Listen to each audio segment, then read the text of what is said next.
Сегодня будет у нас супер поучительная история из Египта. Называется она так. Как Марина отдыхала в Хургаде 10 дней на хлебе и воде. Мы сначала, конечно, имя мы поменяли, изменили. Мы сначала даже хотели назвать, у нас как-то в нашем рассказе была Клеопатра Хургадовна. Мы в этот раз решили назвать эту девушку Нефертити Петровна. Ну, потом решили, что все-таки Нефертити была умная. Давайте назовем девушку Марина. Не в обиду всем Маринам, это просто имя из головы. В общем, однажды, вы знаете, что я занимаюсь арендой, и через Booking ко мне обратилась женщина, которая забронировала мою квартиру, одну из моих квартир, и она сказала, что она приедет, будет отдыхать 10 дней. Мы с ней обговорили все вопросы, она задавала вопросы, я отвечала на вопросы, какие-то нюансы обговорили. Все, договорились, что она приедет, я ее ждала уже в ближайшее время.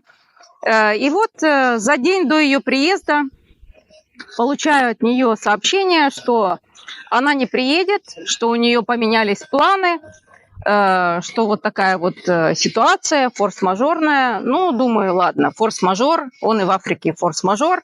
Ничего страшного не случилось, не раз такое происходило, поэтому я сильно не расстроилась.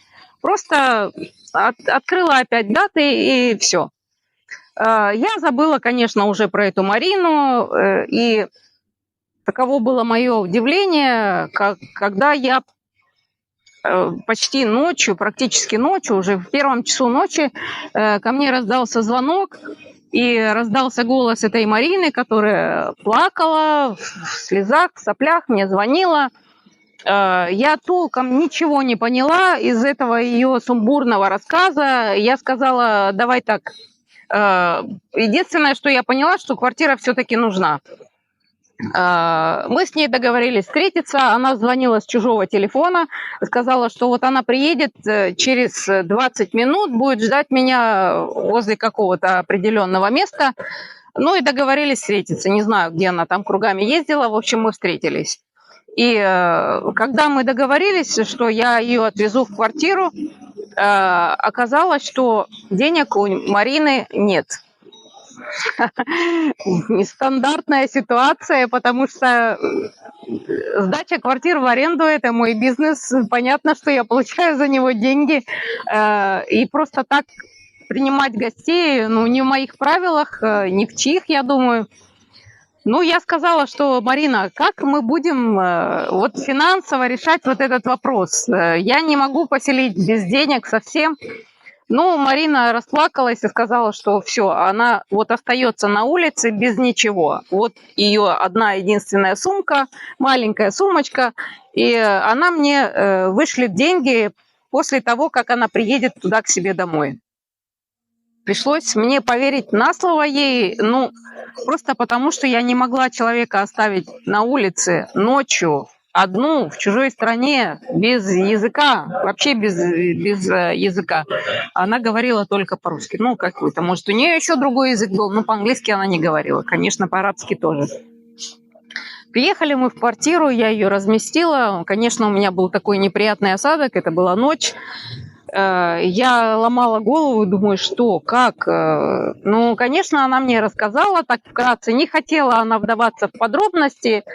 Потом кое-как я выудила из нее эту историю. Не потому, что мне было интересно, но просто мне было непонятно, как она оказалась на улице ночью, когда она уже вроде как там с кем-то договорилась. Или ситуация была такая. Марина познакомилась в интернете с человеком. Не буду говорить молодым человеком, не знаю. С человеком. Познакомилась с человеком. И решила приехать к нему на его квартиру. Жить. Сэкономить, так скажем. Потому что все-таки мои квартиры не скажу, что дешевые, не дешевые. Поэтому Марина таким образом решила сэкономить. Приехала к молодому человеку. пили, гуляли, танцевали, веселились они ровно один день, как та стрекоза, которая все лето веселилась, но у них было короткое веселье, и на следующий день парень решил, что хватит, он свое отработал и попросил, чтобы она с ним расплатилась. То, в общем, они хорошо повеселились, и на следующие сутки молодой человек решил, что он все отработал, и пора бы ей расплатиться. Я не знаю, он сам выгреб у нее деньги, или она отдала, или он каким-то способом у нее извлек эти деньги. Короче, Марина осталась без денег. У нее осталась какая-то заначка, но это практически было ей на еду, потому что всю основную сумму он себе забрал. Скажем так, за VIP обслуживание. Обслужил по полной программе. И она, конечно, не могла ничего сделать, он просто выставил ее на улицу, и звонила она из его телефона.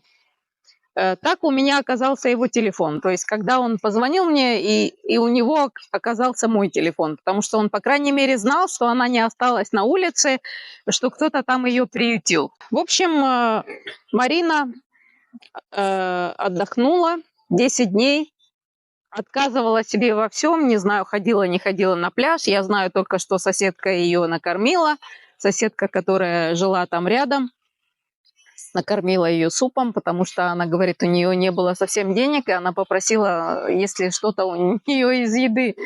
Вот вы представляете, приехать вот так в Хургаду отдыхать. Человек взрослый, вполне себе состоявшийся, я так поняла, живет за границей. Но приехать вот так и провести вот эти 10 дней в таких стесненных обстоятельствах, я считаю, это как-то глупо, это как-то странно. Потом этот молодой человек позвонил мне по телефону просто в конце ее уже пребывания и убедиться, что все нормально. Я говорю, что нормально? Ничего не нормально. Это как так произошло, что она осталась без денег? А он говорит, а как она хотела? Я вообще ее не знаю. На фото в Фейсбуке она была совсем другая. Это вообще приехала не то, с кем я переписывался, и не то, о чем я мечтал. Поэтому как бы я не хотел уже терять вот эти вот средства, все-таки она приехала, должна была расплатиться со мной. И вообще я квартиру снимаю, это не моя квартира, это не моя девушка, совершенно посторонний мне человек, поэтому а что я должен с ней носиться? Их таких много. Ну, в общем, я, конечно, с ним поговорила, я говорю, ну ладно, все с тобой понятно, с ним-то все понятно. Я даже его не обвиняю. Единственное, в чем, мне кажется, он не прав был, что забрал у нее деньги. Не знаю, забрал, не забрал, или она изначально приехала без денег, рассчитывая, что будет жить бесплатно, он ее будет кормить, накупила алкоголя, там всяких ему подарков. В общем, все это он у нее выгреб и отправил ее домой. Мораль какая, я просто хочу сказать, несмотря на то, что я люблю Египет, я все время хвалю, я все время рассказываю, как здесь хорошо, но включайте голову, просто человек с выключенными мозгами, он может хоть где, хоть в любой стране мира, хоть в Европе, хоть где, он может оказаться вот в такой вот дурацкой ситуации. В общем, я эту историю написала в Фейсбуке, просто в нашей группе в Фейсбуке, нашей в Хургаде, просто чтобы люди почитали, может быть, извлекли для себя какие-то, какие-то, знаете, такие вещи, что не надо делать, да, основная мораль. Знаете, у меня есть такая категория людей, которых я называю бегущая по граблям. Да, вот эти вот женщины, которые будут совершать, мне даже написали, что она еще раз к нему приедет и будет опять так же ездить. Я говорю, ну я надеюсь, что нет. Поэтому, мне кажется, лучше учиться на ошибках других. Мне даже вот написали в комментариях в Фейсбуке, говорят, ну а что, мадам получила как бы бесплатное образование. Ходят же люди на курсы там или что-то такое, получают образование. Вот она получила образование. Да, не бесплатно, но зато эффективно. Будем надеяться, что действительно получила, и будем надеяться, что другие. Другие тоже мне писали, ну, у меня таких историй, знаю сколько, вагон и маленькая тележка, потому что они едут и едут, едут и едут. Просто кто в этой ситуации виноват? Египет виноват? Или Хургада виновата? Или кто виноват? Конечно, виноват сам человек, который поступил так неосмотрительно. Ведь это ж надо было додуматься, вот так поехать наобум человеку, которого ты совершенно не знаешь, и вот так доверить свою судьбу, свою жизнь просто в чужие какие-то руки. Это крайне неосмотрительно. Поэтому приезжайте, снимайте квартиры, приезжайте. Что в этой ситуации можно было сделать? Ну, познакомилась она с кем-то. Приехала бы она в ее квартиру, как и договорились, и пошла бы с ним встречаться в кафе, там, в ресторане или еще что-то. Может, с первого раза даже они друг другу бы и не понравились. А вот так вот, сломя голову, бросаться в омут, это, конечно, глупо. Мне говорят, а почему она не обратилась в полицию? Мне кажется, ей было стыдно не только полицию, ей стыдно было рассказывать эту историю кому-то из своих близких или с кем-то поделиться. Она даже не могла написать, чтобы ей прислали деньги, потому что она даже не сказала, что она едет в Хургаду никому. В общем, такая ситуация. Ну и в полиции, что бы она и сказала. Во-первых, здесь такая ситуация с полицией, чтобы вы знали, если вдруг у вас такая ситуация возникнет, и вам нужно будет позвонить в полицию, готовьтесь потерять день, а то и два своей жизни. Потому что если вы обращаетесь в полицию, и вас, и вашего обидчика забирают в участок, ну, возможно, вы не будете сидеть в клетке или в обезьяннике, как другие. Как иностранку вас посадят на стульчик, там в ресепшене или в прихожей. Тот, может быть, будет сидеть там в клетке напротив вас, но вы будете сидеть там сутки до суда. Потом вас повезут в суд. Возможно, даже на вас наденут наручники и повезут вас в каталажке с решеточкой. И вы там будете ходить по всем вот этим вот коридорам судебным среди вот этих вот бандитов.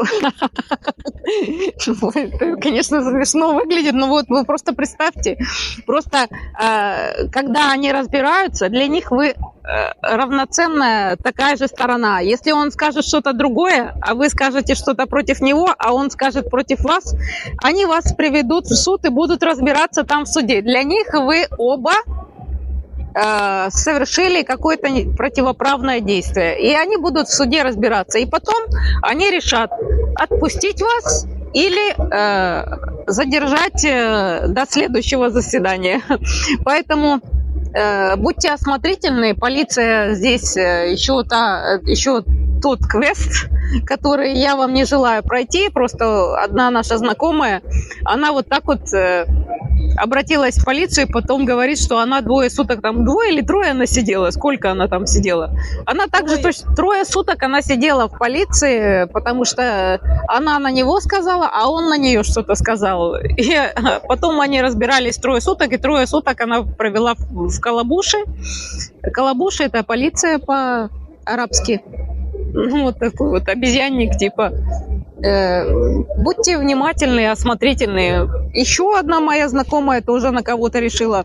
Кто-то на нее там косо посмотрел или что-то ей там сказал. Она говорит, я вызову сейчас полицию. Он говорит, вызывай. Она вызвала полицию и сидела там с раннего утра и до позднего вечера. Я говорю, ну и что, стоило это того? Хорошо, что они просто там внутри, не до суда, а внутри решили. У вас претензии к нему есть? Ее муж уже говорит, скажи нету, потому что если она скажет есть, тогда будут ждать до суда. Она сказала нету. А у вас к ней есть? Он сказал нету. больше так не делайте. И все, и отпустили, на этом закончилось. И я говорю, ну и стоило тебе вот это вот твой вот этот день стоил твоих вот этих мучений. Она сказала, не стоило, я больше так не буду. Здесь лучше уходить от ситуации. Лучше как-нибудь решать это, не знаю, каким-то другим способом, или с мужем договориться, пусть он надает ему по шее или там еще что-то такое, ну, не доводить до полиции. Вот еще у меня одна знакомая есть, ну, как знакомая, так просто видимся на море, на пляже. Она мне говорит, а если тебя кто-то, вот кто бы хотел, чтобы я за его квартирой присматривала, и за это бы мне платили деньги? Я говорю, а что ты будешь там присматривать? Она говорит, ну просто я буду в ней жить, и он будет мне платить деньги. Я говорю, нормально, это так можно было. Некоторые, я говорю, что у нас вот эти вот наши женщины, вот вы говорите, там, египтяне, там такие-сякие, а наши что, лучше, что ли? Вот здесь вот у нас таких очень много интересных людей. Я ничего не говорю. Все люди индивидуальные, у всех какие-то свои тараканы в голове, да. Но некоторые такие вот выдумщицы, такие фантазерки. И я говорю, что ну вот если у него там, допустим, потечет бойлер или что-то там откажет, или прорвет батарею, что ты будешь делать? Она говорит, я ему позвоню. Он говорит, ну, я ей говорю, ну и зачем ты тогда нужна? Если он будет просто платить деньги, что ты у него живешь, но ничего не можешь сделать. Вот такие вот интересные вот люди. Поэтому э, э, если ты хочешь чего-то добиться, ну, тебе надо приложить какие-то усилия, тебе надо что-то делать. Либо ты там у себя зарабатываешь, приезжаешь сюда, если не хочешь ничего делать, пожалуйста, живи, проедай свои деньги, ну и тогда не жалуйся. Никто тебя не обязан спонсировать или там снабжать. Надейтесь всегда только на свои силы. Не надейтесь на то, что вы здесь приедете и вас тут ждут с распростертыми объятиями или там предлагают вам наперебой работу. Если вы сами не приложите к этому усилий, никто вам в этом не поможет.